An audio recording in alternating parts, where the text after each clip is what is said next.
Shamaa harka fuudhee kabajamuu fi jaalatamuu hordoftoota koo nagaan koo kabajaa fi jaalalaa bakkuma isin jirtanitti isin bira naaf haa ga'u isiniin jechuun jaalladha. Egaan kabajamuu fi jaalatamuu hordoftoota koo warreen YouTube chaanaalii kiyya subscribe gootanii maatii naaf taatanii na waliin jirtan hundi keessan galanni keessan guddaadha galatoomaa isiniin jedha. Warreen haarawanis baga nagaan dhuftanii kuwwanis koottaa maatii waliif haa taanu isiniin jechuun ergaa koo guyyaa har'aati. Egaan kanumatti aansuudhaan guyyaa har'aa kana wanti ani isinitti odeessuu dhufe.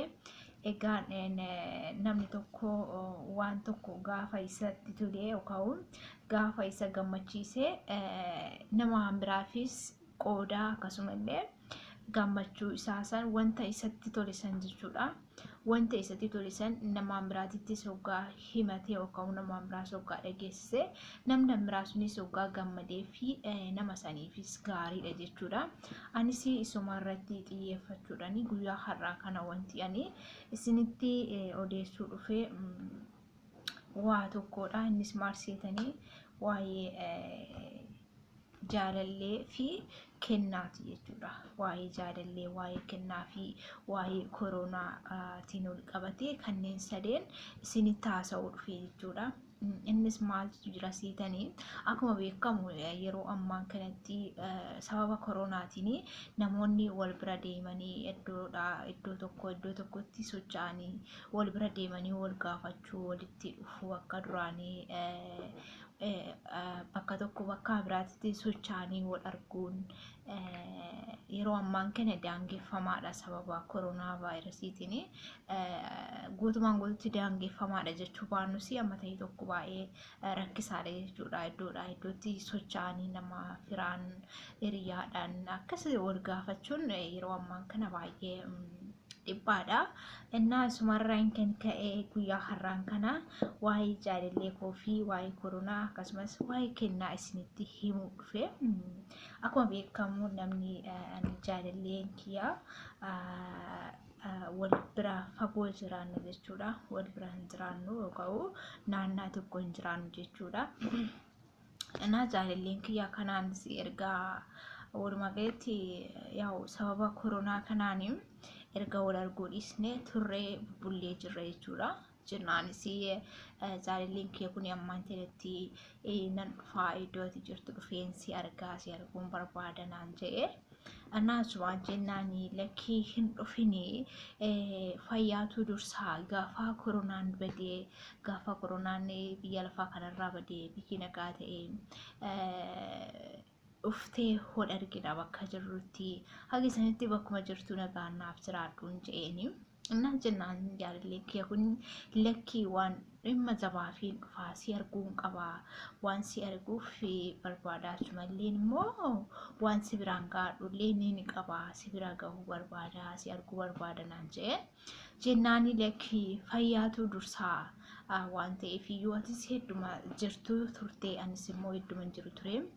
Yeroo dhukkubni kun nurraa darbee biyyi keenya nagaa ta'ee wanti hunduu mijatee wal arguu dandeenya waan ta'eef iyyuu achumatti turii aga sanaa haga koronaan kun nurraa baduu hin je'eeni. Annaa jennaan jaalalli wanta hundumaa hin mo'ata ture yeroo durii. Bare kana garuu koronaan jaalala mo'ateeti jira jechuudha. Jaalalli wantuma fe'een iyyuu fageenyanis wantuma garaagaraatiin iyyuu hin daangeffamu. Jaalalli wanta hundumaa hin mo'ata ture. Bara kana garuu koronaan jaalala mo'atee bakka waan jirutti namni wal jaalatus maatiinis jaalallee fi jaalalleenis akkasumallee maatiin walitti dhiyeenya qabu akkasii hedduma jiruu fi hedduma turutti ture jechuudha. Yeroo ammaa kanatti iddoo tokkotti socho'ee wal gaafachuun baay'ee dhiphaadha jechuudha sababa koronaa kanaanii. Ana walumaa galatti koronaan wanta hundumaa daangesseetii jira jechuu barbaadeeti asumaanii kanumatti aansuudhaan oduu isinitti baay'isuuti. Jennaan jaalaleen kiyya kunis tole bakka hin dhufuu naan jedhe. Hin dhufu bakka bakkuma jiru tura gaafa koronaan kun nurraa badee biyyi keenyaas nagaa ta'ee koronaan kun nurraa badee dhufeetii si argaa dhufeetii wal agarraa haga sanaatis bakkuma jirtutti naaf turii naaf jiraadhu naan jedhe. Na akkas waliin kennee booda garuu ammaan kanatti waa tokko si biraan gaachuu barbaada ture. Sababa ani dhufuu hin dandeenyeef wanta siif qopheessisanii si biraan osoo hin ga'in hafuun koo baay'ee natti hin tolu, baay'ee natti ulfaata naan jedhee maali wanti isaan jedheeni jennaan innis si bira dhufuuf waan karoorfadhee fi kennaa siif biteen ture wantan qabadhee si bira dhufu siif biteetiin siif qopheessin jira siif biteen ture. Kanaafiyyuu kennaa sana haala kamiin si biraan gahadha waan jedhu gaafii naaf kaase jennaan homaa rakkoon qabu yaa jaalallee kiyyaa achuma naaf hulkaa'iti gaafuma waaqayyoon jedhee wanti hunduu mijatee wal agarree naaf hiddeetii dhuftaa gaafuma sanaa wal agarree kennaa keellee na biraan gahattaa homaa rakkoon qabutiin jedhanii jennaan innis yaada isaa jijjiireetii maafi gara onlaayiniitiin yookaan karaa poostaatti siin erginee naan jedhe kennaa kana jechuudha. Jennaan baqqaanis yaa'u fedhii namaa daangessuun gaarii miti waan ta'eef toleen jedheeni jaalallee kiyyaa kanaanis tolee jedheeni jaalalleen kiyya kunis kennaa naaf bite kennaa kana sarkaa hin qabaa maalitti kennaa kana gara onlaayiniitiin naaf ergee jechuudha bakka jirurraa iddoo jirurraa kennaa kana naaf ergee na biraan gahatee jira. Bara kana walumaa galatti wanti ani dubbachuu barbaadu karaa hundaaniyyuu wanti hunduu baay'ee ulfaataadha daangeffamaadha. Akkasumallee koronaan wanta hundumaa caalee wanta hundumaa moo'ee jira. Dura jaalalli wanta hundumaa ni moo'a ture. Jaalalli wanta hundumaa ni caala ture. Amma garuu jaalalli koronaallee caalutii hin dandeenye jechuudha baay'ee ulfaataadha. Kanaafiyyuu yeroo ammaan kanatti wanti hunduu baay'ee ulfaataa ta'uurraan kan ka'e sababa koronaatiinanii fi jaalalliin kiyyaa iddoo jirru iddoo tokkotti sochaanee wal arguu waan hin dandeenye fi wal bira geenyeellee wanta waliif binnee kennaa akkasii wal biraan gahachuun baay'ee ulfaataa ture. Innaa sababa kanaan immoo sisteema kanatti fayyadamuudhaan gara onlaayiniidhaan kennaa naaf bite kana jaalalleen koo yookaan hiriyaan koo na biraan gahateeti jira baay'ee tokko natti tole. Walumaa galatti nama jaalatu tokkorraa jaalallee keerraa ta'ee bakka nama sitti dhiyaatu nama jaalatu tokkorraa maatii kee keessas ta'e gaafa kennaa irraa argattu kennaan guddaas ta'e xiqqaas ta'e wantuma fedheeyyuu haa ta'u baay'ee sitti tola baay'ee si gammachiisa. Kennaa jechuun jaalala ibsa walumaa galatti nama jaalatu tokkorraa immoo gaafa kennaa argattu jaalalli isin lamaan gidduu jirullee akka gaariitti akka dabaluu fi akka gaariitti akka cimu taasisaa. Kennaa jechuun jaalala ibsaa nama wal jaalatu gidduutti jechuu barbaada asumaanii. Innaa jaalalleen kiyya kun mallaaf ergi laataa kan jedhu mooyyuu walumaan keenyaan ta'a baay'ee tokko natti to'ee dhugaa dubbachuu fi ani hiikee silaallee wanta inni naaf erge innaan wanta inni naaf erge si hiikee ilaallee walumaan kan ilaalle ta'a baay'ee tokko natti to'ee nama jaalatu tokkorraa kennaa guddaas ta'e kennaa xiqqaa wanna qarshii hedduudhaan bitamus ta'e waan qarshii xiqqaadhaan bitamu nama jaalatu tokkorraa walumaa galatti gaafa kennaa argattu baay'ee tokko sitti tola baay'ee tokko bakka itti gammadda nama sanittilleen kennaa jechuun jaalala waan ta'eefiyyuu jechuudha. Kanaafiyyuu akkuma beekamu kennaa waa hedduu waliif kenna namni wal jaalatus ta'ee akkasumallee hiriyoonni maatii keessa illee ta'uu danda'a. Kennaa yeroo waliif kennanu wanna baay'eetu jira jechuudha. Waan tokko qofaa miti fakkeenyaaf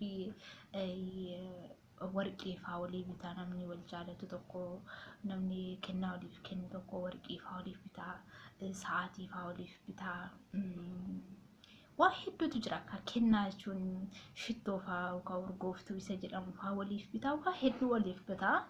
Kennaa jechuun walumaa galatti jaalala jechuudha. Kennaan jaalala ibsa walumaa galatti jaalala jechuun kennaa jechuudha. Kennaa jechuunis immoo jaalala jechuudha. Ammaan tanatti jaalalleen kiyya kun kennaa akkamiin naaf ergee kennaa akkamiitiin naaf qopheessi kan jedhu ammoo walumaan kan ilaallu ta'a kabajamoo fi jaalatamuu hordoftoota koo kennaa koo kana kophaa kiyya hiikee ilaaluu waan barbaanneef kabajamuu fi hordoftoota hiriyoota koo waliin ta'ee kennaa jaalallee koo irraa argadhe kana waliin akka hiiknee waliin laalluu isin affeereen jira. Isinis haga xumura viidiyoo kootti akka na waliin turtan kabajaa fi jaalalaan isin affeereen jira isiniin jechuun barbaada. Amma gamanumaan gara kennaa jaalallee koo yookaan hiriyaan koo naaf kennee naaf erge kanatti gamanumaan isin ceesisaa.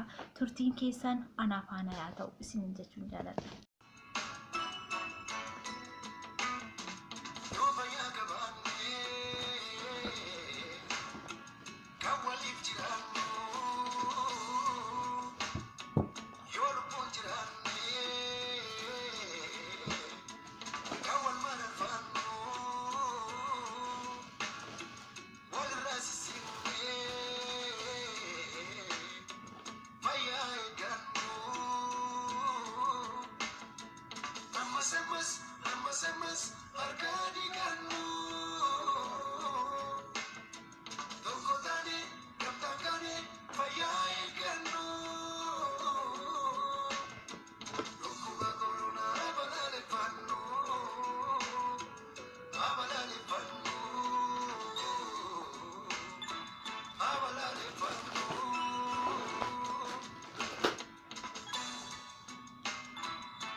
Egaan kabajamoo fi jaallatamoo hordoftoota koo, egaan kennaan jaalalleen koo yookaan hiriyaan koo yeroo ammaan tanatti naaf kenne kanuma ammaan tana waliin ilaalaa turreedha. Isuma kanaadha jechuudha.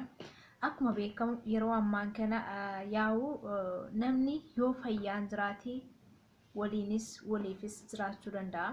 Dura kan dursu fayyaadha waan ta'eef iyyuu ani jaalallee kiyya irraa kennaa akka kana kan haala yeroo waliin deemu kana argachuun koo baay'ee tokko natti tolee jira. Baay'ee tokkoon gammadee anis kennaa kiyya kennaa kabajamoo fi jaallatamoo hiriyoota koo daawwattoota koo biraan gaahachuu qaba jedhee isin biraan gaheen jira. Egaan qoosaan guyyaa har'aa qabadhee isiniif dhiyaadhe asumarratti kan xumuramu ta'a qoosaadha. Haa ta'uuti garuu yeroo ammaan kanatti kennaa akkanaa osoo haala yeroo wajjin kan deemu kuni osoo waliif kennamee baay'ee gaariidha, baay'ee barbaachisaadha isiniin jechuun jaaladha. Isinis jaalallee teessanii kennaa akkana fakkaatu kan haala yeroo waliin deemu kennaaf isiniin jechuun jaaladha. Egaan kabajamoo fi jaallatamoo hordoftoota koo wanti hanga yoonati isin dabarsaa ture qoosaadha. Qoosaan koo guyyaa har'aa asuma irratti kan xumuramu ta'a.